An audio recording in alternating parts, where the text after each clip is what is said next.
I'd like to already say a very warm welcome to everyone to today's policy seminar on groundwater potential and pitfalls for Africa. This is an official virtual UN 2023 water conference event and specifically focus, I think, on the continent with the greatest needs of water security. My name is Claudia Ringler, and I'm with the International Food Policy Research Institute, and I moderate today's event. Groundwater development is key to accelerating agricultural and overall economic growth, fight climate change, and generate employment in Africa. However, there is also a need to improve groundwater institutions to grow equity and environmental sustainability in groundwater use. This session starts off with a keynote on the importance of groundwater development for water and food security, with a focus on Ethiopia, and then discusses the African Minister Council on Water's groundwater program, provides information on groundwater potential, economic benefits from development, and on the importance of institutions. The presentations are followed by a panel discussion of experts on how sustainable groundwater action in Africa should look like and what the international community could do either directly or through the UN Water 2023 conference to make this a reality. While we discuss this, we are eager to hear from all of you. To participate in our Q&A session, please submit your questions on IFPRI.org, Facebook, LinkedIn, YouTube, or by using the hashtag AskIFPRI on Twitter. Without further ado, I would now like to introduce His Excellency, Dr. Seleshi Bekele, Ambassador of Ethiopia to the United States and former Minister of Water, Irrigation, and Energy of Ethiopia, among many other positions he has held. Dr. Bekele has more than 30 years of experience in leadership, research, training, teaching, and advisory roles on water, energy, and irrigation in Ethiopia and beyond. He has also worked with the United Nations in New York, where I once met him, and his remarks might also tell us what he expects to come out of this midterm review of the United Nations International Decade for Action on Water for Sustainable Development, also known as the UN 2023 Water Conference, that is happening in New York this week. Please welcome Dr. Seleshi. Over to you. Thank you very much, Dr. Claudia Ringler, Excellencies, distinguished participants of this Zoom seminar. Good morning to all of you. I'm very happy to be amongst you, especially the water community. So I'm trying to cover the importance of groundwater development for water and food security in Africa, highlighting some examples from here and there, but also largely focusing on what opportunities entail in groundwater. Africa obviously has, as the continent is very large, has diverse hydrology, climate, and geology. So as a result, the hydrogeology of Africa is highly variable, means groundwater is also highly variable. At continental scale, there are, when they are summarized together, we see 4 main types of hydrogeological environment or aquifer types. There are many studies around here where you see volcanic aquifers in mostly around the Rift Valley areas, basement aquifers in the Central Africa, and the consolidated sedimentary aquifers, which can be dominated by either fracture and intergranular flow of groundwater under the surface of the earth in many places actually, and also unconsolidated sedimentary aquifers. So the groundwater position within the hydrological cycle, also the rainfall from place to place in terms of time and space, highly variable. Mostly what goes into the renewable hydrology, groundwater hydrology is very limited. It's in the order of 5% or so from the rainfall we are receiving. Most then goes back to the atmosphere in the form of evapotranspiration and some component about 12 to 15% in most places as surface water. So this is how we could see the overall hydrology.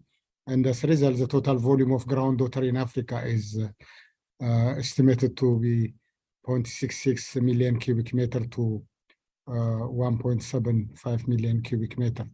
Some in fact puts this number into the level of 3 million cubic meter. The groundwater recharge, therefore, taking the whole volume of water flow in the river systems, the recharge will be more or less equivalent to the 4 main rivers of Africa, like Congo, Nile, Niger, and Zambezi. But the advantage of the groundwater is that it is distributed in many places, unlike concentrated flow in the surface water. In practical terms, also, groundwater exploitation is possible from what you call spring water.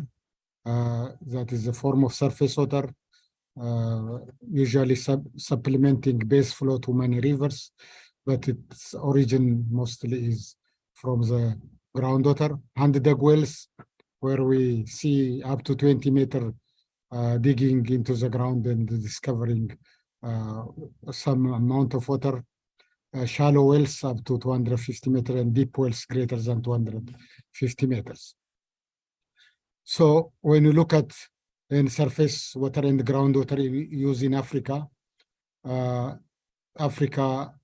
vast majority of its water resource is used in agricultural setup. That means for agricultural purpose, simply because agriculture uses water in a consumptive way manner. Then about 85% goes to that context. When you say agriculture, it's also rangeland, grassland areas, as well as also actual irrigation and water consumption through crops. Another 10% of water is used in the household, and the remaining 5% is used in industry. So this is a general classification where the water goes from what is available. So groundwater in general is the main source of water for drinking, cooking, and sanitation for most people in Africa, especially in the dry season. For both rural and much of urban population, the groundwater is used. If you see the extent of usage, even main cities, for example, if you take Ethiopia, Addis Ababa, or similar cities, secondary cities are utilizing groundwater mostly. The advantage you see from groundwater generally refers to, it has many advantages as a source of safe, sustainable water in Africa. It is particularly suited to regions with large rural population where demand for water is dispersed across large areas.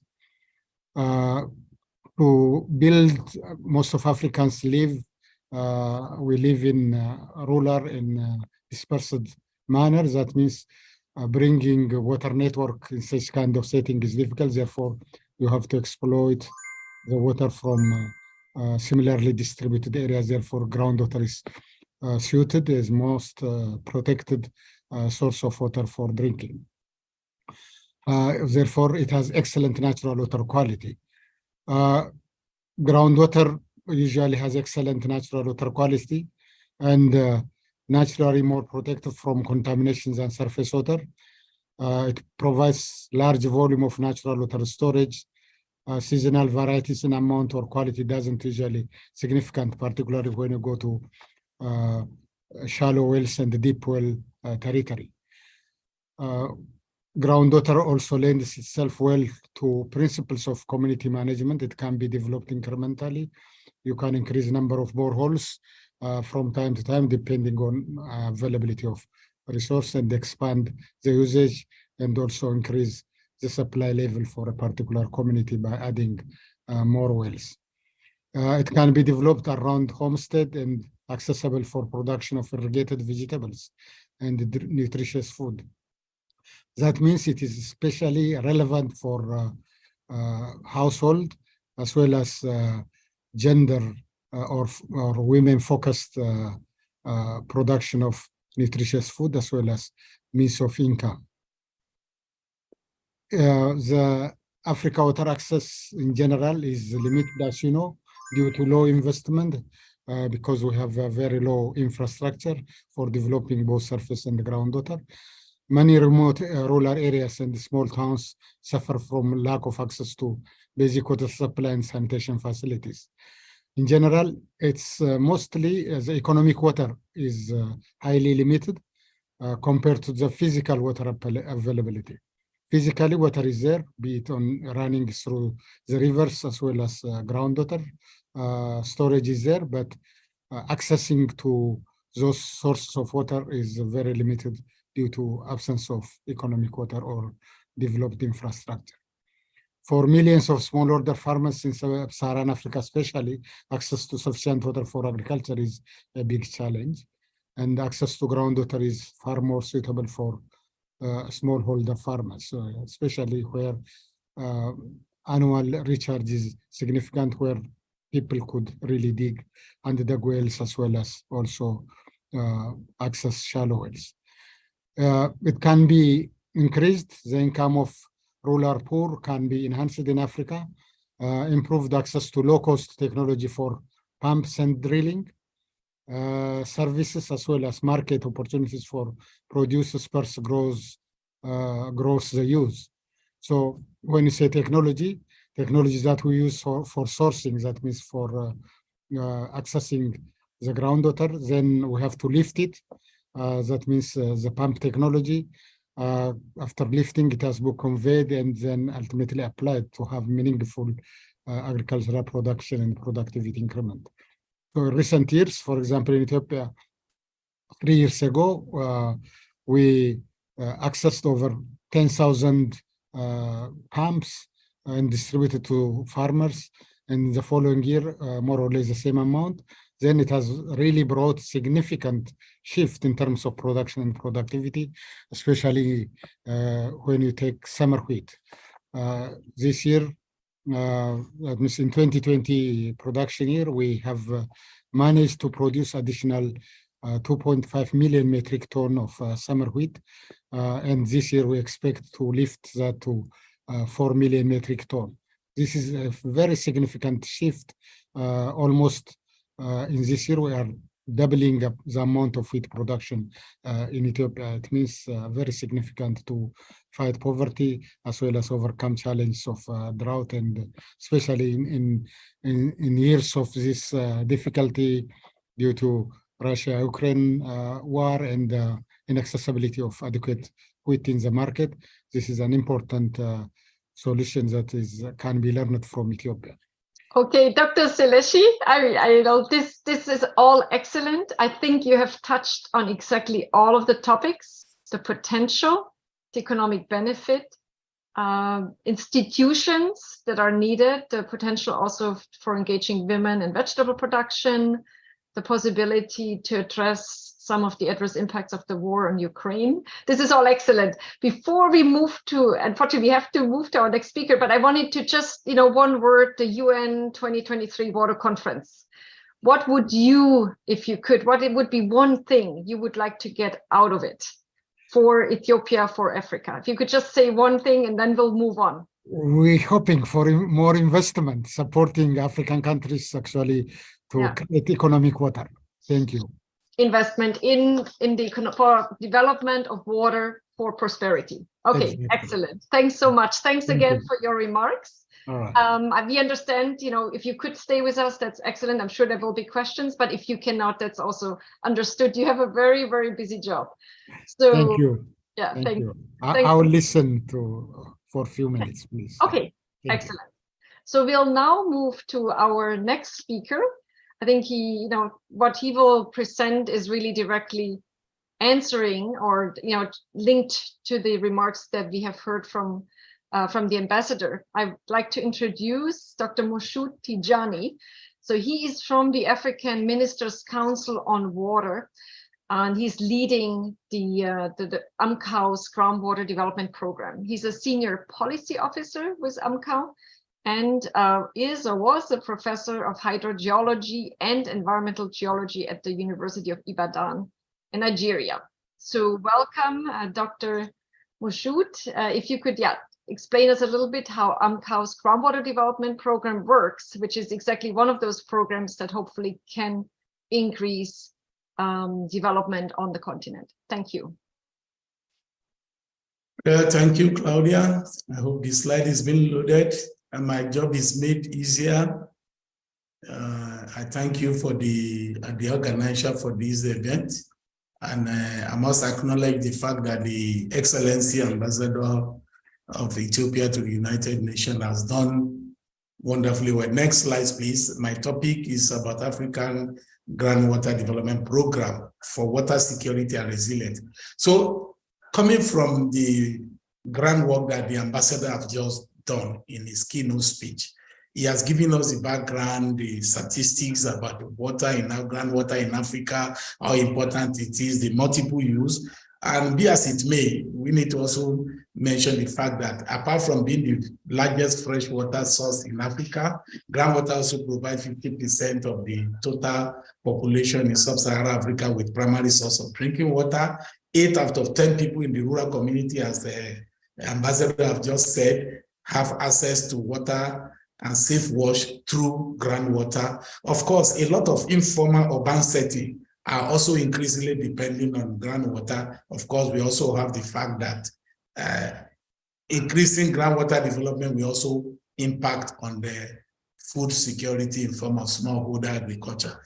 From the AMCOW perspective, what is our focus in terms of groundwater program? We have 5 thematic focus, trying to develop policy, governance, and institutional strengthening for groundwater, knowledge sharing and cooperation and coordination. We also focus on groundwater management and resource assessment. What is key? We need to assess the resources before we can take off proper management. And then the next one is about awareness, capacity building. Of course, the last one and the most important one, which the ambassador have just alluded to, is also building partnership in terms of finance and investment in groundwater. These are the 5 thematic areas that we are focusing on at AMCOW. Next slide, please. Now, looking at that, next slide, looking at that, we realize that the AMCOW program started quite some time ago with the launch of the APA group in 2019 and formalizing the implementation during the African Water Congress in February 2020. So this diagram is just showing the trajectory of the groundwater program in Africa and how we are up to the point that we launched the AMCOW Pan-African Groundwater Program in 2020. And with this framework, our partners, BGR, IMI, IFPRI, and all the UNESCO, all stakeholders who have been working on African continent in terms of groundwater have assisted AMCOW to move ahead the APA group. And the point we are now is facing the APA group into a new strategic groundwater program. And that is what we are trying to present today. Next slide, please. So middle of last year, there is a consultation regarding the new strategic program on groundwater. And this strategic program on groundwater for AMCOW, the purpose is to strengthen policy and practice of groundwater and to improve life and livelihood of citizens in Africa. The objective is to provide means of implementation of groundwater strategic priority under AMCOW Strategic Operational Plan 2020-2024 and Strategic Operation of 2020 to 2030. So within this framework, we realize that this strategic program is to align with global and continental initiative of African Water Vision, African Union Agenda, Sharm el-Sheikh Declaration, and in Area Declaration. We have the Sustainable Development Goal. We have the AMCOW strategy also. Within this framework, this groundwater program is being developed. Next slide. And then the groundwater, next slide, please. This new groundwater program, which we call strategic program on groundwater, have two main components. And each component have two outcomes. So the first component is about aligning African development agenda to ensure socio-economic benefit through sustainable groundwater development and management. And one of the outcomes is to integrate water resources management into governance and conjunctive prioritize for the most vulnerable community. So of course, the second outcome is that groundwater is on the development agenda of Africa, and AMCOW member state with REC, RBOs to enable to implement the groundwater strategic program. So there is that synergy while the REC, the RBO, and the member state will work together to implement the strategic groundwater program. And within this framework, we have the outcomes. There are different outcomes under each of them, the output under the different outcome. Next slide, please. So for this outcome component one, next slide, we have various strategic action or what we call activities that are listed here. Under each of the outcome, in terms of groundwater governance and development, we have a number of activities, about 5 of them. And if you move to the second outcome, which is about groundwater development agenda in member states, including RECs, we have a number of activities which are to help in implementing groundwater strategic program. For example, we develop communication and education material and program targeting the decision maker. You have to prepare best practice guideline for the member state. We undertake workshop, we do positioning of REC and RBO to support and inform member state. This synergy is part of the activities that we need to deliver under this new strategic program. Next slide, please. So within the second component is to create an enabling environment for the sustainable development. And within this also, there are two outcomes. The first outcome is about groundwater sustainability deployed to support social and economic development in member states. And then the second outcome will be effective institutional arrangement and regulation to promote sustainable development. Yeah, so within this framework, we can move to the next slides, which also give us the output and strategic action for this. Next slide. So, next slide, please. So these are the strategic action for the second output and second component. Next slide. Now, as entry point, how do we approach this? We have Pan-African approach, regional approach, national approach, and subnational approach. And for AMCOW role, what is our role? Our role is coordination. And within this coordination, we want to develop capacity. We want to also improve knowledge management. So we strengthen policy, institution, human capacity, groundwater management support too. And in terms of information sharing, we create knowledge and generate knowledge for groundwater. Next slide. Next slide. So, as I said, within this framework, we realize that arising from the above, the groundwater strategic program is expected to focus on aquifer assessment to unlock groundwater potential and water security for socio-economic development in Africa. It's also helped to address the knowledge and capacity gap at national and regional level. And as I said, the collaboration and the partnership with the partners at various levels, at subnational level, national level, and regional level involving REC and RBO are key. And with this, the coordination and collaboration with the development partners is also key. And with that, then we can achieve sustainable groundwater development for socio-economic development in Africa. With this, I say thank you for your attention.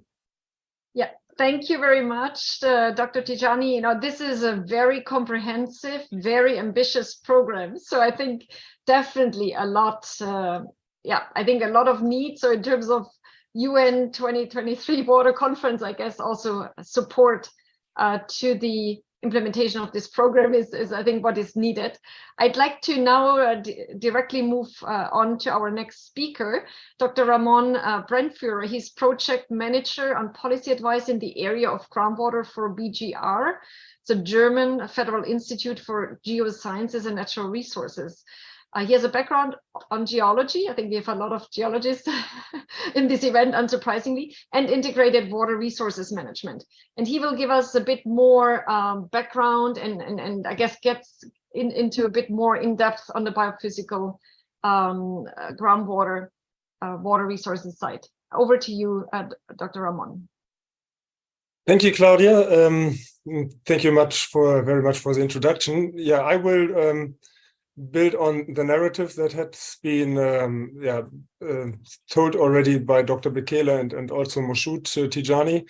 So we have, and this is a narrative for the main conference here in New York, is the global water crisis. And I agree on the global water crisis. We have massive over-abstraction in many parts of the world, mostly in arid regions. But in this session here, I would like to raise the fact that we need a differentiated look on the African continent, because the situation here is distinctively different. And yeah, could you give me the next slide, please? And so, I don't need to talk that much about why we should talk about groundwater. Many of these things were said already. So it's drought resilience, buffers fresh water for drought periods. It's protected from evaporation pollution. It's nearly everywhere available, not everywhere, but nearly everywhere. And the investment in infrastructure is not that complicated if we talk about shallow aquifers. And that's what we mainly do here on the African continent. Next slide. And yeah, one of the main advantages of groundwater is the drought resilience. And this is something it was just recently experienced in the Horn of Africa. The droughts, and here is a timeline from the 1970s until today. And what we see here is a rising trend of affected people, but also in the number of droughts. And yeah, so I think the coming years, there need be answers how to become more resilient for the drought periods and events. Next slide. And this slide here is a map on the regions which are affected. We see here in southern Africa is affected by droughts. There is the Sahel region, and the south of the Sahel region is affected by droughts, and mostly the Horn of Africa. And here's a region you see it's within the last 23 years, it's experienced 8 droughts. That means every third year is a drought year. Next slide.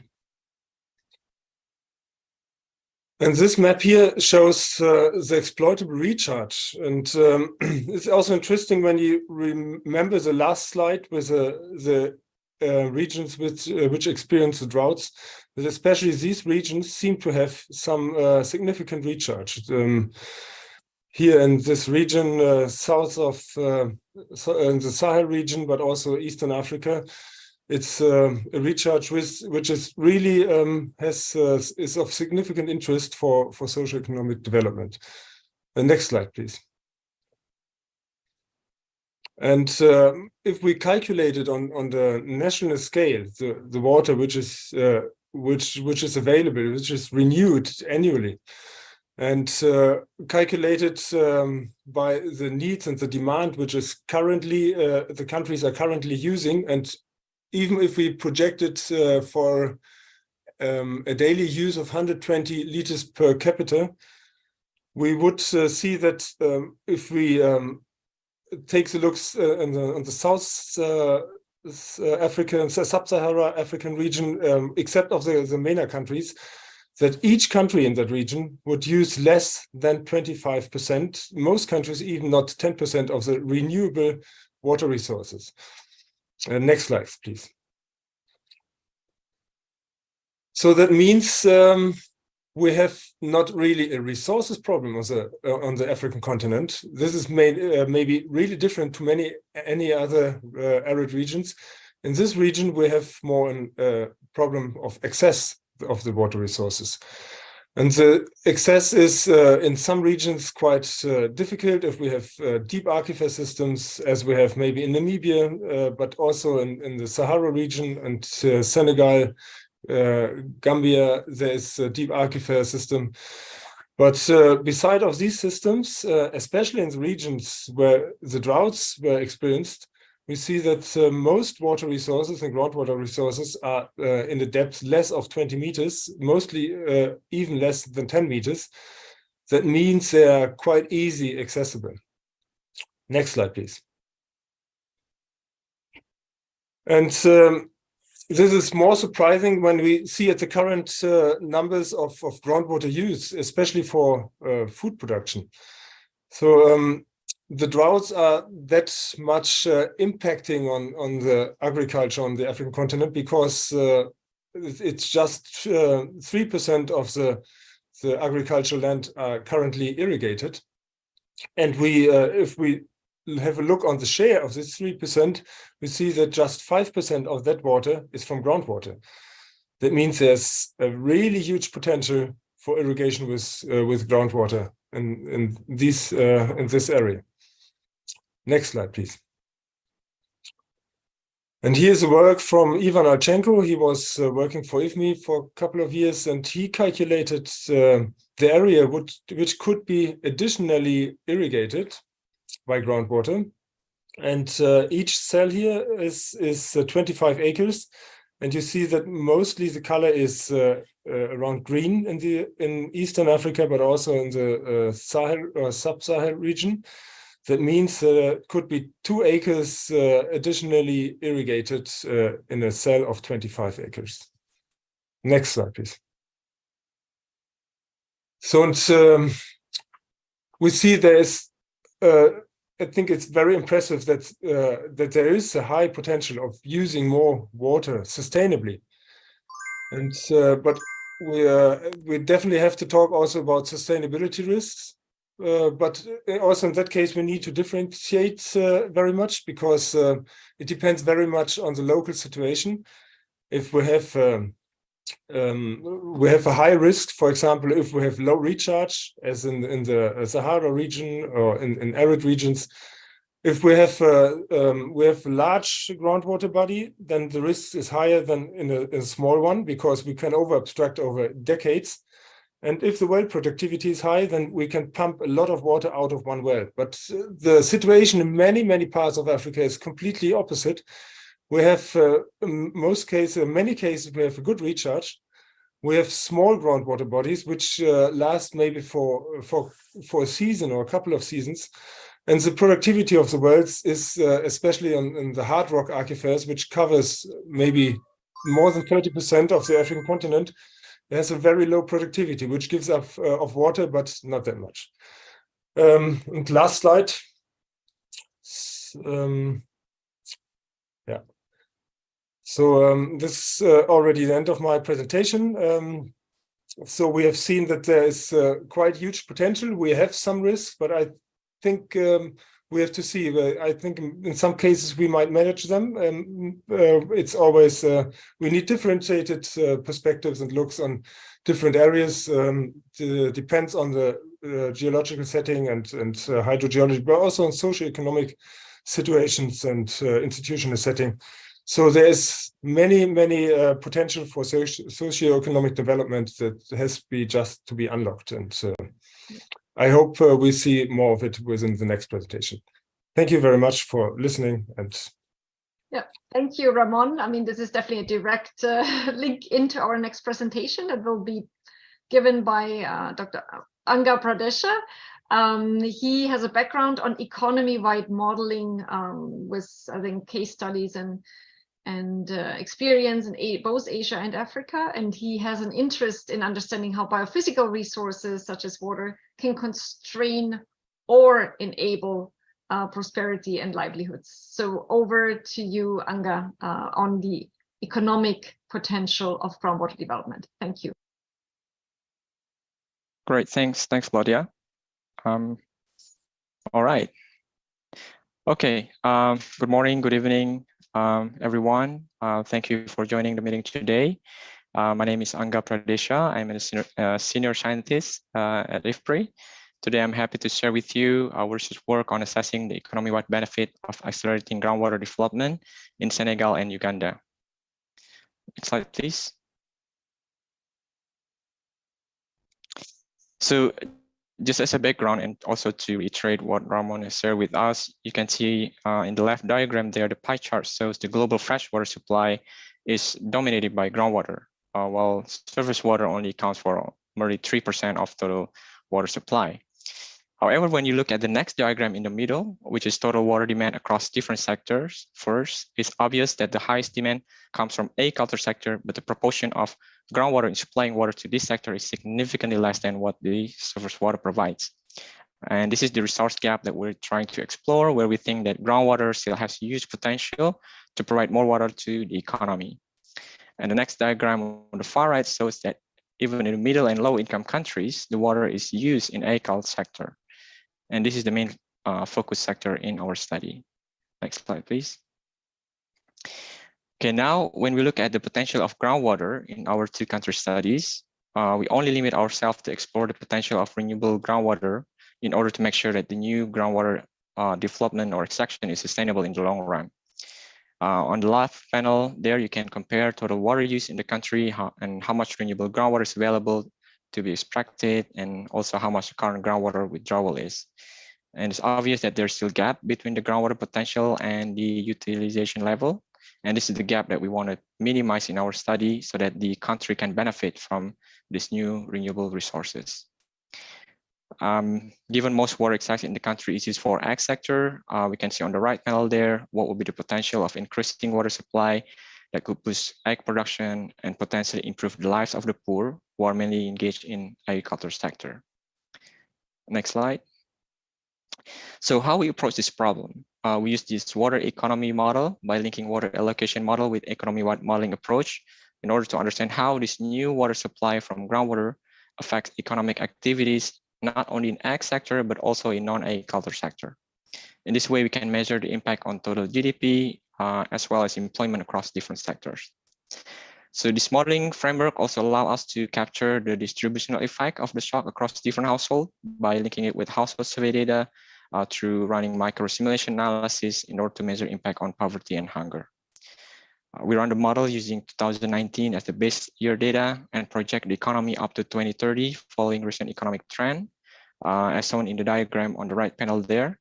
In terms of simulation design, what we did was to allow groundwater abstraction up to its maximum renewable potential or until the groundwater share reached 50% of total water supply. Next slide. So when we look at regional potential within each country in Senegal and Uganda, you can see on the left panel there, in Senegal, we have only 3 out of 4 regions available for new groundwater development. But in Uganda, all 4 regions still have very high renewable groundwater potential. So in the case of Senegal, under high acceleration scenarios, we increase groundwater abstraction in each potential regions up to its maximum level. While in the medium scenarios, we only increase around half of that potential level. So in total, this new groundwater abstraction in Senegal could increase groundwater share up to 20% of total fresh water in the country. But in the case of Uganda, as shown on the right panel, there's no much limit on the potential of renewable groundwater, so we can extract extract the groundwater until the groundwater shares increase up to 50% of total freshwater supply. Next slide. All right, this is the simulation result where the slide shows the impact of groundwater development on macroeconomic variables by comparing simulation scenario result in 2030 with 2030 baseline value. You can see in both countries, agriculture GDP increased the most because this is the sector received the highest allocation of the new groundwater supply. We also consider spillover effect on non-ag sector, but the overall impact on total GDP range between 1 to 3%. The employment also increased across sectors, but interestingly, it generates more employment in non-ag sector for Senegal, while in Uganda, most new jobs are generated in ag sector.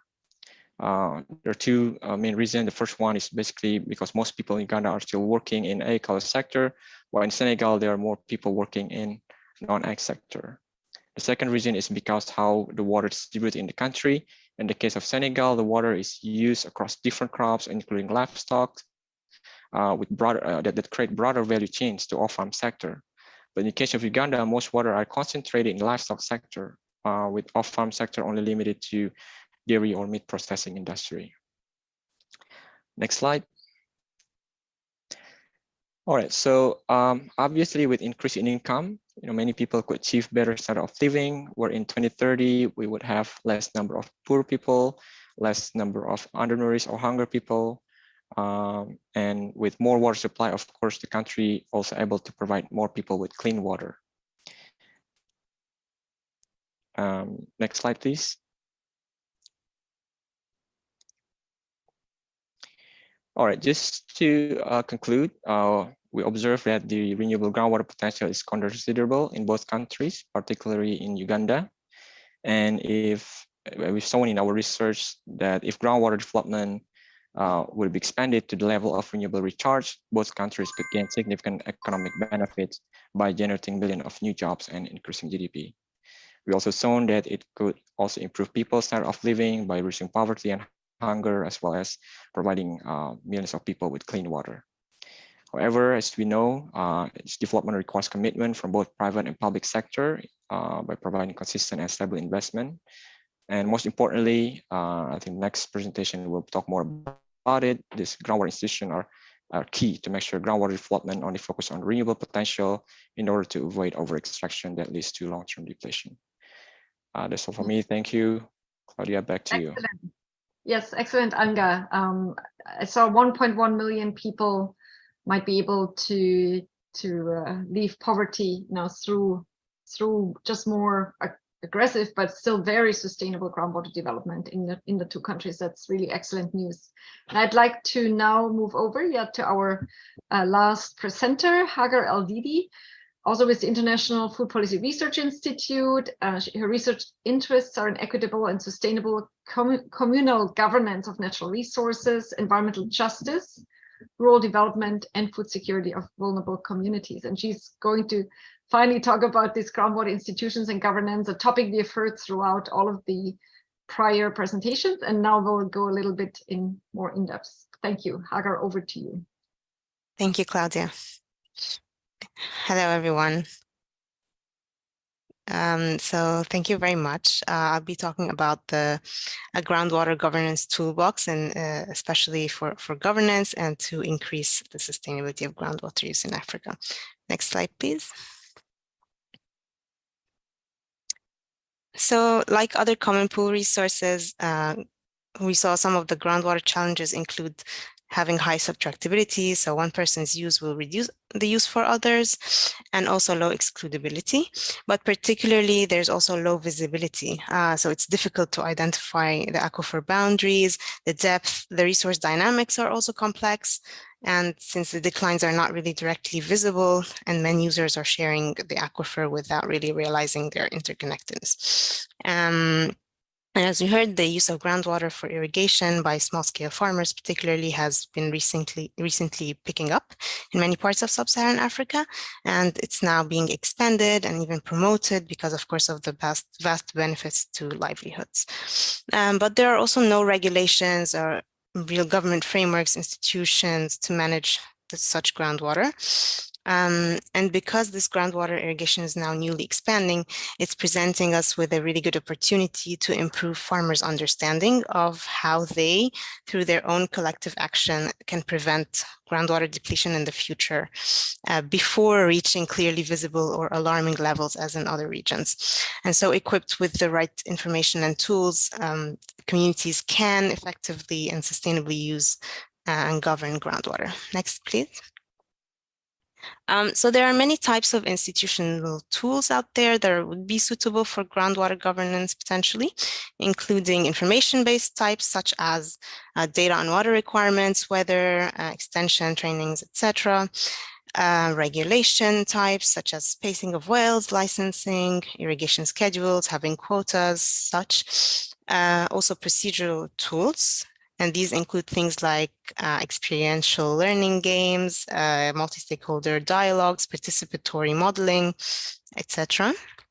And other types like financial, including fees, tariffs, incentives for using solar, payments for environmental services, and finally organizational, including things like water user associations, forums, and networks and such. And we want to focus on the procedural tools for social learning, and later also combine it with other types. And also, rather importantly, rather than using a top-down imposition and even like the teaching of communities, we saw that social and experiential learning, which is learning by doing really, where communities eventually come up with their own solutions collectively, is often better sustained within communities. Next slide, please. So over the course of several projects, we have engaged with and tested various of these procedural tools, and many of them with our partner in India, Foundation for Ecological Security. So one of the tools is behavioral games, which are framed field experiments. They are typically involving a social dilemma. They're useful for identifying behavioral patterns around natural resources and for also shaping the mental models on resource governance. They can also simulate long-term use and effects on resources in a very short time, and then look at the effectiveness of institutional arrangements. And part of this package also includes a debriefing discussion where all the communities invited to reflect on their situation, their resource situation. Another activity is stakeholder workshops to get the different stakeholders on the different levels within a region or a sub-basin to align their visions on groundwater governance. FES also developed a crop water budgeting tool and later developed that into an app and dashboard to assist the communities with proper management of water resources and choosing the right crops, but in a very participatory way. And the Composite Land Assessment and Restoration Tool, or CLART, was also another tool that FES has also developed with communities to help them in planning and restoration based on their land types. And then because of these different tools may be more suitable or effective in some or other in some places more than others, with our partners, we've developed a suitability tool for identifying what would work in each context, realizing that it's not a blanket solution. Next slide, please. So I would like to dive deeper into one of these examples, so the groundwater games. The game itself is a crop choice game, which was first piloted in India and then in Ethiopia and Ghana, where players are choosing between either irrigating a crop A, which is a water-saving crop that yields less income, and the crop B on the other side, which is higher demanding for water, but yields higher income. So the individual choices then have a collective effect on the groundwater level over the years, which is represented by game rounds. And there are different treatments in the game, like communication, without communication, with adding some rules. And the game is also adapted to context. So for example, in parts of Ghana and Keta, we adjusted the game to work for their context of salinity. And after the game, there's a community debriefing meeting where all the players and non-players discuss how this is relating to their own challenges and talk about insights gained from the experience. We had some earlier research on the game intervention effects on community collective action for groundwater governance in India, and then more recently in Africa, research more about the learning side of this to see the immediate learning effect on the game participants and also comparing their perceptions, as well as the medium-term learning effect on the whole community. Next slide, please. So just a few results. Villages where the games were played in India before were significantly more likely to adopt rules related to groundwater governance, which was very promising. And then from the Ethiopia games and ongoing analysis of the Ghana games, we can see significant learning effects. So after the game, there was a visible shift in mental models of players around the understanding that the shared nature of groundwater, that it's actually a depletable resource, and also the importance of communication, collective action, and rules for governance. And these learnings were sustained 6 months later. Also, there were some community discussions about how to manage groundwater collectively that was taking place, but there was not yet some definitive action in terms of rules. Next slide, please. Some of the lessons for implementation that we learned. One was that the post-game discussion is really crucial for the community-wide learning and the spillover effects to the whole community.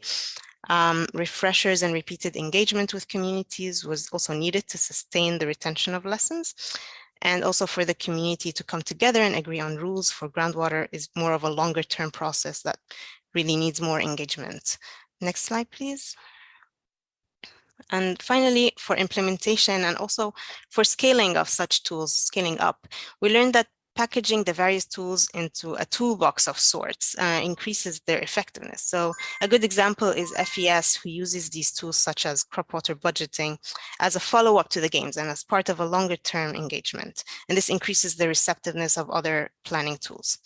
And another way to complement this is through monitoring of groundwater changes to see the longer-term effect on the resource. Adapting the games also into various contexts increases their breadth of relevance. So example, in Ghana, the game had to be adapted to salinity, otherwise it was not useful or relevant for the local farmers. And finally, the strategies for scaling up different tools rather than piloting. So with FES, we have been working on a project scaling this up to more than 1,500 communities with the games. And this involves things like influencing government programs and NGOs to scale up, making use of technologies and apps to facilitate, and also partnering with other organizations and training of trainers on these tools. And finally, working with those non-traditional and traditional stakeholders. So for example, creating economic incentives and market for water-saving crops. Thank you very much. Next slide. And that is where there are some resources. Thank you. Back to you, Claudia. Yeah, thanks so much, Hagar. You know, the opportunities, the options, challenges. You know, I think this gave us a real great insight on what can be done and what needs to be done on the institutional side of groundwater development.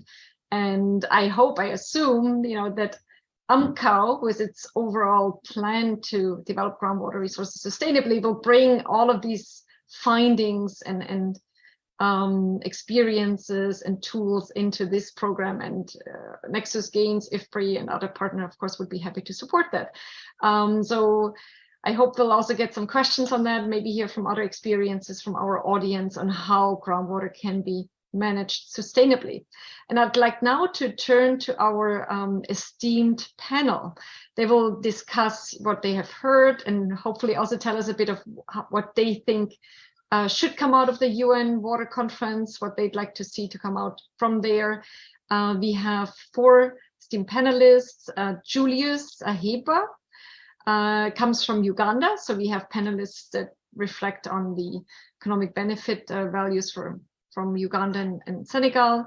So Julius, again, is a water officer at the Ministry of Water and Environment in Uganda. And we have Neokor Ndur. He's the Director of Water Resources Management and Planning at the Ministry of Water and Sanitation from Senegal. We also have Dr. Mure Agbonlahor. He's the Agricultural Production and Marketing Officer with the African Union Commission and in charge of supporting the irrigation framework of the African Union and its implementation across the continent. And finally, we have Ruth Meinzen-Dick. She needs no introduction. She's also with the International Food Policy Research Institute and focused on irrigation institutions and gender at the Institute, and yeah, has long-term experience of working on sustainable ground and surface water management in Africa. And I'd like all of our panelists now to go on camera. And I'd like to then start with Dr. Julius Aheebwa to give us maybe an example on how groundwater is being sustainably developed in Uganda, if he can do so. or alternatively, or additionally, also tell us what he would like to get out of the UN Water Conference that is happening this week. So Dr. Aheebwa, Julius, if you are here, please, over to you. Yeah, thank you so much, Dr. Claudia. And I greet everyone here on this platform. Thank you so much. Yeah, I hope I'm audible enough.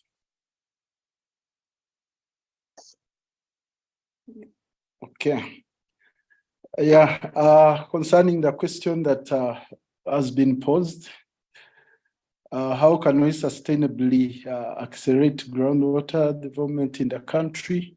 Or how are we doing groundwater development in Uganda? And also a takeoff on the UN Water Conference. In Uganda, groundwater is very important. And when I talk about Uganda, of course, I'm talking about the whole of Africa because conditions are nearly the same. And groundwater has been playing a very, very big role in the development of Uganda because it's providing water for a number of sectors, agriculture, industry, domestic. But among these, I think domestic supply has been the highest demand for groundwater, especially in rural areas. It's unfortunate that, however, groundwater is much important like that. We've been doing groundwater with very little understanding. We've been developing it with very little understanding, little knowledge on the aquifers.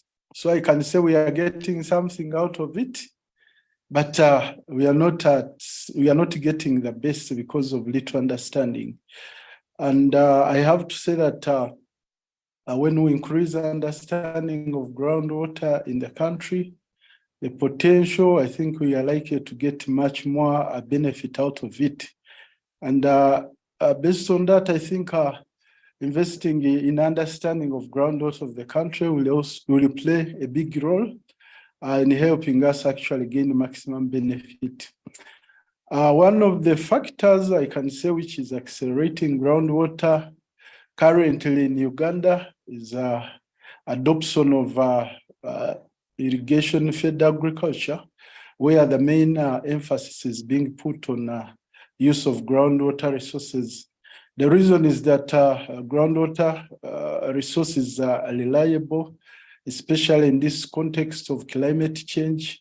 As climate resilient, it can provide water to augment the rain-fed agriculture, which is becoming very complicated in the country due to climate change. So if we invest in research and innovation in groundwater development, we go ahead and put knowledge together, we shall be able to accelerate groundwater in the country. And the main area actually is irrigation agriculture. The fact is that Uganda, like any other African countries, mainly depending on agriculture. So boosting agriculture in the country, you're like boosting the economy of the country. But at the same time, you're accelerating the use of groundwater in the country. And concerning a takeoff at the UN Water Conference for this year, 2023, I think I've been looking at the SDGs, almost all the goals, SDGs that make up the SDGs, they are all mainly revolving on provision of water. So I think there is need to put focus on developing water. And I'm saying research and innovation, knowledge sharing, creating that enabling environment where we can share knowledge in research and innovations should be a takeoff from this UN Water Conference. Because when you analyze, some countries are ahead, some countries are very far as regards water and sanitation. But if we came together, we share knowledge, innovations, I think we can all move at the same footing. Thank you so much. Great. Yeah. Okay. Great call request for the UN Water 2023 conference, better enabling frameworks and for knowledge sharing. Because as you said, Uganda is moving ahead blindly developing groundwater. There's obviously large potential, but it really requires sharing of knowledge, development of knowledge. Thank you. I'd like to move now over to Dr. Mure Agbonlahor with his portfolio of being in charge of the irrigation framework for Africa. Do you have an example of, very potential of sustainable groundwater development anywhere in Africa? And again, what would you like to see out of the UN 2023 Water Conference? What's your request? Thank you. Yeah, thank you very much, Claudia. Thank you, Excellency, and colleagues that are joining us online. I think it's a very important policy discourse. We're looking at groundwater issue. I also think that the previous speakers and even the lead intervention has actually talked on the huge potential that exists in groundwater, and also putting values to it also makes it looks helpful in planning. In terms of the importance of groundwater, that cannot be overemphasized. All across the continent, I will really say that the whole idea of peri-urban agriculture, the growth of peri-urban agriculture in the continent has been hinged mainly on groundwater use. And having started the issue of the huge potential and the variability in the supply, it calls for a need to really see how we can manage the groundwater sustainably. And I think the previous speakers also have addressed this. From the continent point of view, the examples that I can give, I'll give the example of Morocco, what Morocco is doing with groundwater use, actually, as it relates to agricultural production. Then also the use of, Ethiopia also doing a lot on the use of groundwater in the summer wheat production. These are good examples, and they've targeted, the beauty of this is that they targeted high-value crops. And also there are components of sustainability that are built into utilization of groundwater. These are good models that should be replicated in the continent. But as far as groundwater use is concerned in the continent, at the African Union level, we'll stress mainly on the policy support and building institutional capacity to really ensure that groundwater is used sustainably. We don't want good is a huge resources. It will not be gold to exploit to unsustainable limits. So there's the need to really build that policy support in it. The policy is key in this. There's policy in terms of management, policy in terms of utilization, policy in terms of metering. I've also seen issues of governance that should be brought into concept in groundwater use. The whole idea about building resilient food system, in the continent, which African Union is pushing, also boils on use of groundwater, because irrigation is key all over the continent. I was surprised when I saw the presentation of Ramon, that in sub-Saharan Africa, you have 3% irrigated land. I don't know. I think that is that is lower than what we expect. I believe that one has not taken into consideration the farmer-led irrigation. They are mainly large-scale scheme. So, but I think these are the issues. And going beyond this, what I would expect from the UN conference. We should go beyond rhetoric. We should go beyond declarations. We should go beyond I think we should go into actions. I think that is what the ambassador also stressed on. We should go beyond rhetoric. We should go beyond commitments and declarations. Let's see action. Let's see investment taking place in the continent. I thank you. Okay, yeah, excellent points. Go into action. I also liked your comment on the 3% irrigated. I had the same thought when I saw Ramon's presentation, but this is from an official UN report published in 2022. So it gets us back to our Uganda participant comment. We need more knowledge sharing. So knowledge is not shared from south to north, because in the south we know that there is a lot of farmer-led irrigation development, and we need more knowledge shared from north to south. So this exchange is clearly not yet happening to the extent needed, and I really like also your call for action.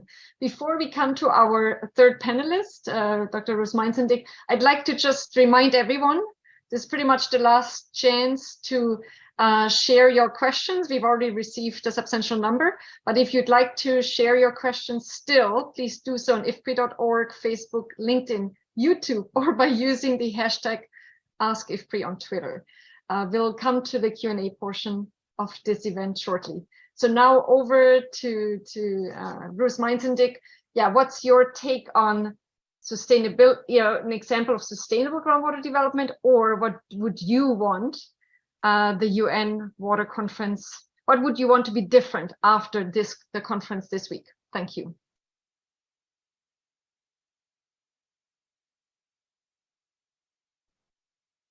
You were muted. No, oh, sorry, we cannot hear you, unfortunately. So try one more time. If not, we'll start to answer some questions first. You're shown as muted. Okay. That's okay, we still cannot hear you. So we will start with Q&A, and as soon as your audio situation improves, we will get back to you. But at this point, you're shown as muted on my screen. So yeah, let's please then everyone, all of our presenters and all of our panelists, please come on screen, show your videos, and I'll start with a couple of detailed questions from our audience, and once we get Ruth's audio resolved, we'll of course bring her in as well. So there was a very specific question on Hagar ElDidi's presentation. She mentioned that the groundwater intervention, the experimental learning intervention had to be adjusted for salinity. Hagar, can you maybe explain to us why this was needed in the Ghanaian context? I guess people usually think about salinity more, in these huge irrigation systems of Egypt or Pakistan. So why was this also needed in Ghana? Please, Hagar, over to you. Thank you. Yes. So actually, we had two different sites where we piloted the games in Ghana. So one was Upper East Region, and in Upper East Region, we played the game the same way as I presented. So it was a crop choice game to kind of incentivize use of water-saving crops for like the collective benefit or like for future sustainability.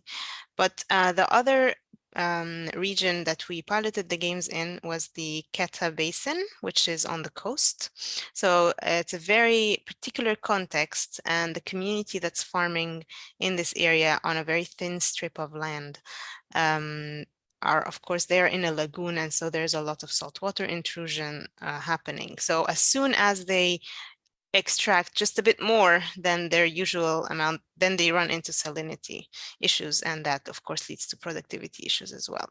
So just playing a regular crop choice game was not going to be very useful or be relevant to their context. So we adjusted it so that the choices had to do with farm size and like amount of water extraction that will then lead to salinity and a reduced income eventually for the farmer, depending on their choice. Okay, very good, very clear. So we have one question that I think almost everyone can answer, and then one that's a bit more challenging. Let's do the easy one first. It's from Michael Nkuba, and he wants to know how reliable is the data that was used in the country studies for policy analysis. So the groundwater data, Uganda, Senegal, Ghana. Who would like to start telling us about the reliability? And of course, we also have Ramon, who's focusing on groundwater development across the continent, and Moshood. I mean, anyone can answer. Who wants to start? Moshood, maybe? You want to tell us how reliable our groundwater data are in Africa? Please. Yeah, thank you, Claudia. I think it depends on country. And we cannot say that we are there yet. I think there's still a lot of challenges in terms of data collection and data management. And that is key.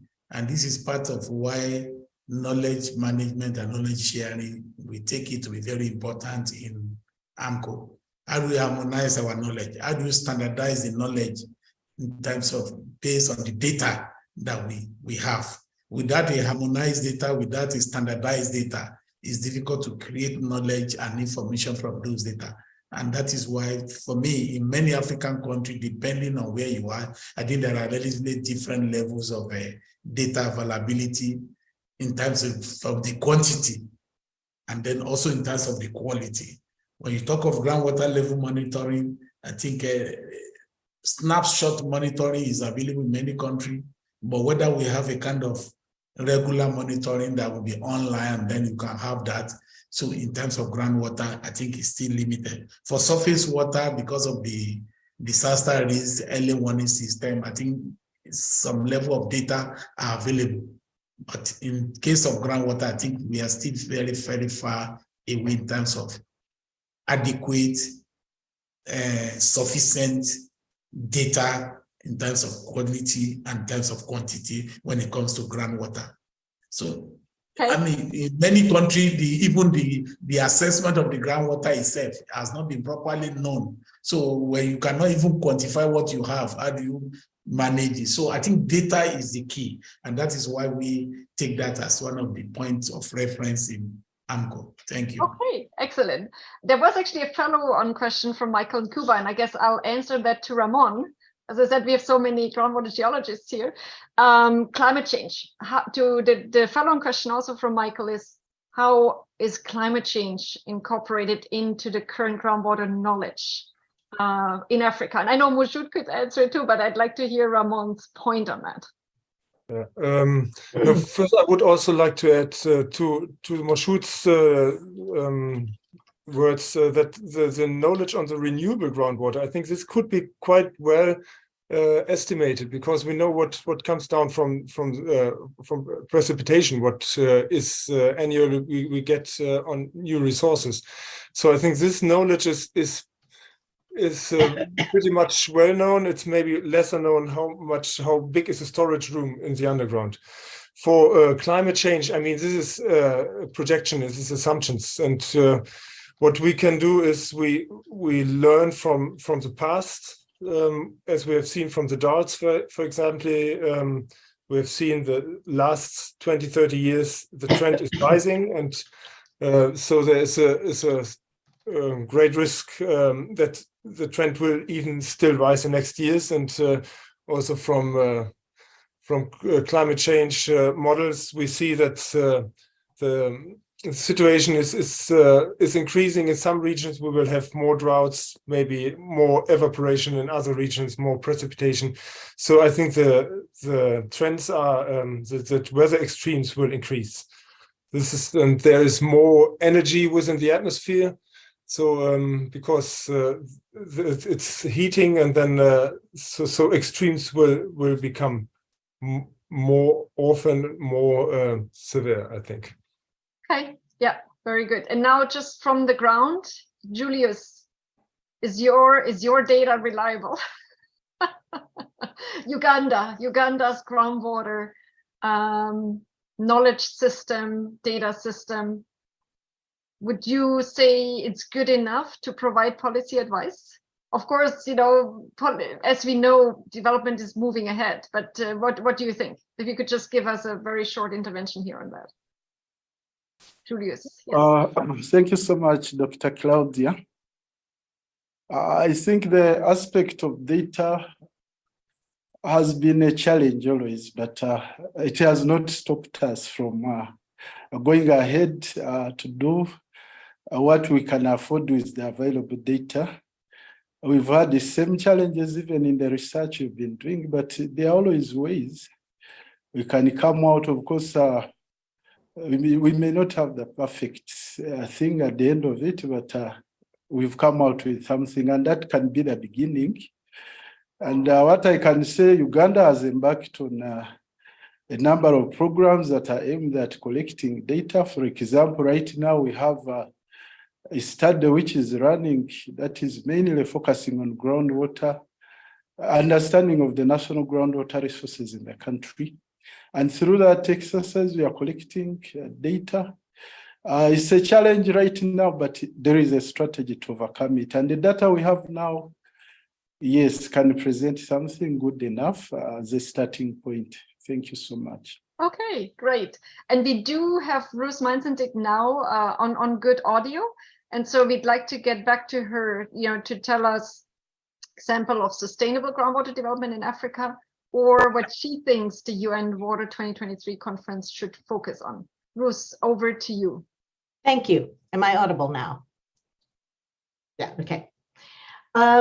So what I would like to see the conference establishing is the importance of governance, at least as prominently as technical or financial interventions, which are also needed. And I think AMCOW sets a good example in how governance is placed so prominently. What do we mean by governance? UNDP calls it comprises mechanisms, processes, and institutions through which citizens and groups articulate their interests, exercise their legal rights, meet their obligations, mediate their differences. So it's more than just governments. Governance is, water is not only necessary, but it's very complex, as Hagar has mentioned. And in places where there's no tradition of groundwater use, there are no traditional institutions to govern it. That also doesn't mean there's a blank slate and that all we have to do is identify the ideal institutions and create them. There needs to be this collaborative process between communities, governments, and technical experts and tools. Over-extraction of groundwater leading to falling water tables is a serious problem in many areas and is occurring in parts of Africa, especially on a localized scale.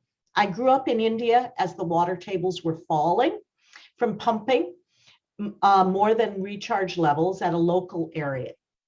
So I know the problems that causes as you get to this race to the bottom. And Hagar again showed some things that can be done. But even where you don't have dramatic falling water tables, governance of groundwater is still important.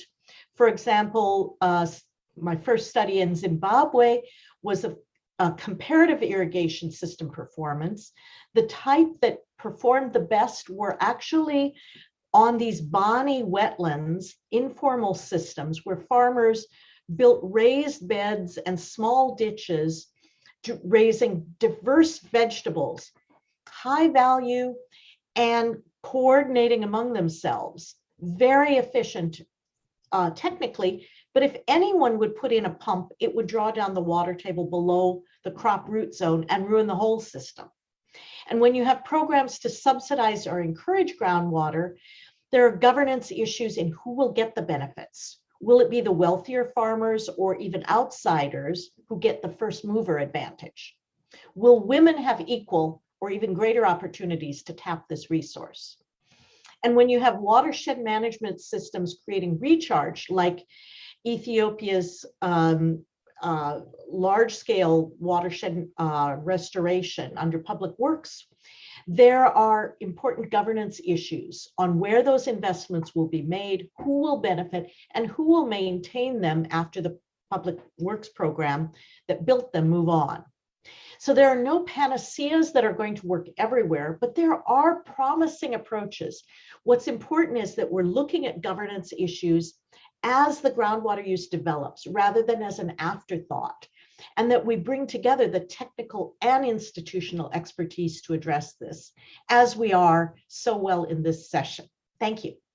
Excellent. And in fact, you already answered a question also by Richard Taylor, and he wanted to know how groundwater use in Africa's drylands can learn from drylands elsewhere in the world. And I think your example from India perfectly fits there. And now we have two more. Actually, they shouldn't be difficult, but they seem to always be difficult questions. The first one is from Shakuntala Tilstead.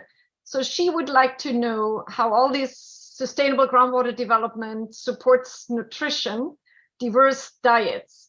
So are these groundwater development plans, do they feed into food-based dietary guidelines, into national nutrition strategies, into food security strategies? So we'll look for 1 or 2 people to answer that question. And the other one is, are women in agriculture able to access water the same as men? So do women get as much access to groundwater as men do? That's a question from Lydia. And again, I guess the question in all of these water development strategies, groundwater exploitation strategies, how is equity and gender, how are they being considered? So we have these 2 questions. Groundwater is a means to an end, and to what extent are the ends considered when we talk about the means? So who would like to take those? If you could maybe just raise a hand, or before. Okay, Mure, please, over to you. Thank you, Claudia. Thank you. Yeah. On the link between groundwater abstraction for irrigation and the nutritional issue, in my presentation, I actually said that the whole idea about peri-urban agriculture is supported by groundwater abstraction. Yes, and if you look at what is grown in peri-urban agriculture, they are mainly high-value vegetable crops, and that goes to boost the nutritional security of most of the urban households. Yeah, I think we cannot separate groundwater use from irrigation, especially peri-urban irrigation, where high-value crops are grown. So that really fits into it. I already say, if you are supporting groundwater abstraction for irrigation, you are also in another way building a nutritional security for the population. So I will stress that is really key. On the issue of equity, good, because groundwater supply also, you find out that most of the users, they have their own private pumps, mainly small pumps that are used, and these are pumps that are efficient, and also in terms of cost of acquisition, they are cheap. So I don't think actually the use of groundwater, especially in pumps abstraction, is actually reducing that gap between the men and the women use in terms of access to irrigation facility. Thank you. But then what you said, I think, makes all sense, is all correct. We always think things happen automatically, but again, when there is a Africa Union, for example, last year was the Africa Union Year on Nutrition. So to what extent did the irrigation framework, the groundwater development efforts of AMCOW, to what extent did they influence the Africa Union Year of Nutrition? I think we have to be more intentional. We have to talk to the nutritionists. We have to work with the health sector and nutrition and agriculture more so, I think, than we did in the past. I don't know. Is that, do you think, am I wrong here, or do you think more linkages are needed? If I may comment on that. Okay, sure. If that's okay with you, Mure, we move to Moshood and then maybe go back to you after. Is that okay? Yes. Okay, Moshood. Yeah, Mure, continue. No, Moshood, now it's over to you. You tell us. Okay. Let me continue. I think from my own side, I think there should be cross-sectorial discourse in terms of these nutritional values and how groundwater can contribute. I mean, we assume we believe groundwater is of good quality, it can be used, but we've seen cases in India, part of Bangladesh, where arsenic has proved to be a dangerous element in the water that affects the quality of the food product coming from it.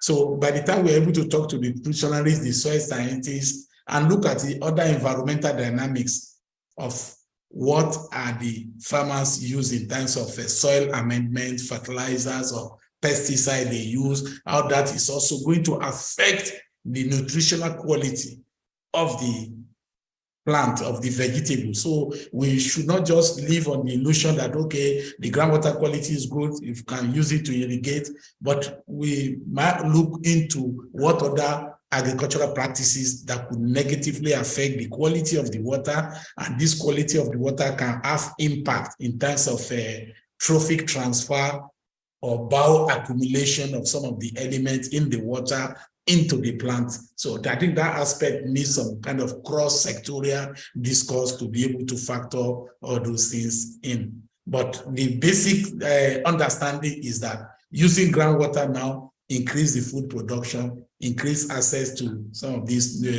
vegetable products, especially in the peri-urban area, and of course improve the quality of the food. But we need to look deeper as we expand this into those other environmental factors that might affect the quality of the water and the food product coming out of the irrigation land. Thank you. Exactly. Those are really great additional points of why water development needs to work with food security and nutrition experts. I'm just wondering to what extent it's happening. I think we understand something is happening without us doing anything. Sometimes we have a dialogue, but for example, AMCOW, do you have regular meetings with AUCs, nutrition specialists, or do you plan to do that now that you have this accelerator program? I think that, we talk about action. That's what Mure said. What's your action? Okay, it will be a further action. Thank you. Okay, great. I don't know, Mure, did you want to come back also maybe on the equity question? Because we know that richer farmers, male farmers, are more likely to get faster access to larger pumps. This is simply that we have the evidence. There's always a question, do we have the data? Yes, we have the data, we have the evidence. Women are less likely, to get this nicer, larger, faster groundwater pumps. The land is most often still, owned by men. Men are more often on the land title than women in rural areas. There's also no doubt about that. So maybe back to Mure. What are you doing about that to grow equity and access for poorer women farmers and other marginalized populations in rural Africa? Thank you. Yeah, thanks, Claudia. Yes, on this issue of equity, I think all across the continent, there's this major shift in terms of policies supporting women access to productive resources in agriculture. A very good example is Rwanda. Rwanda, in terms of access of women to productive right to land, irrigated land, in terms of policy prescription, there are values that to encourage women access productive land. But I think the move is general, though it is slow, but that is the way to go. As you keep on, if the policy issue is clear and the institutions to support it is okay, I feel like it is an access for women. That gender justice must be taken into consideration because women are the major producers of food and they are really doing fine. Thank you.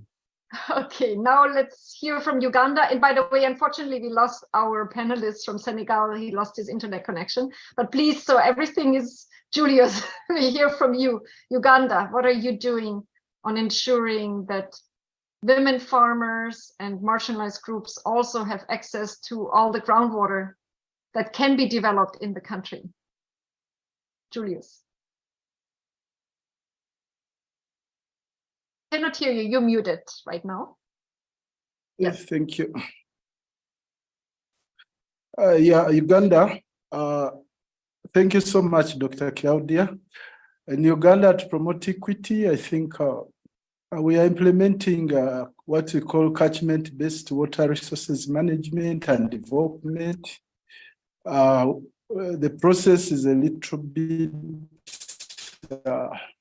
wide. It involves all stakeholders in the catchment coming together, planning together, and developing the water resources together.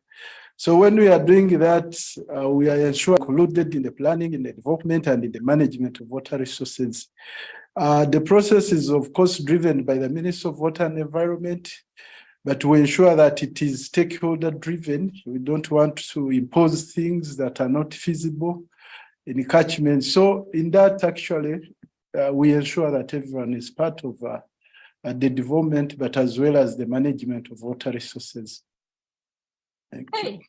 Excellent. So maybe just a 30-second intervention from Hagar on women and groundwater governance from your fieldwork in Ethiopia or Ghana.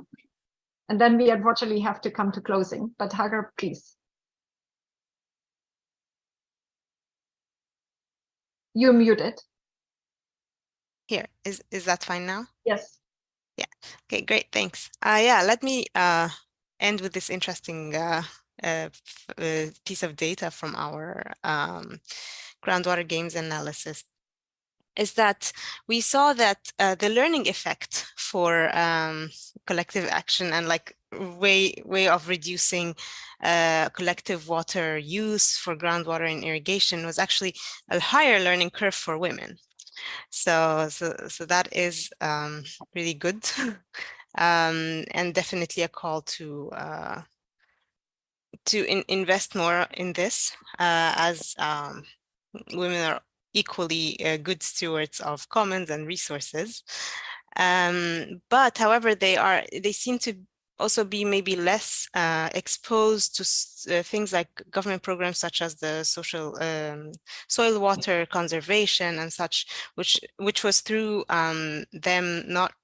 Men, for example, were saying more, these are ways of improving access to groundwater and improving availability to groundwater is things like soil water conservation and afforestation and such. Not as many women were saying that. And we think that it's because they were not really involved in these kinds of government programs, or maybe not as aware. Okay. It's also a call for that. Thank you. Yeah, with that, I'd like to close, I think, this extremely exciting set of panel discussions and presentations. And just to close, the UN 2023 Water Conference must result in bold water action, a bold water action agenda. And we all have to actually commit to something as part of this conference. And I'm committing here with, I guess, the AUC, AMCOW, also the irrigation program. I think they have told us that they have committed to help increase sustainable groundwater development in Africa through scientific research on groundwater resources, the extraction, profitable management, and access by poorer water users, and to the development of groundwater governance systems that support long-term sustainable use of groundwater resources on the continent. And I think everyone who participated in this event is also committing to supporting these efforts and very happy to help. And I'm sure with our audiences, we will get yet larger commitments to this. So with that, I'd like to just thank everyone again for participating today. If you do have time, and this is the week of UN Water 2023, there is a second IFPRI event happening in 30 minutes at 10 a.m. Eastern Standard Time on localizing or downscaling water-related sustainable development goals. So if you are interested in sustainable development goals, please join us again in 30 minutes. Thanks to everyone for participating, and goodbye.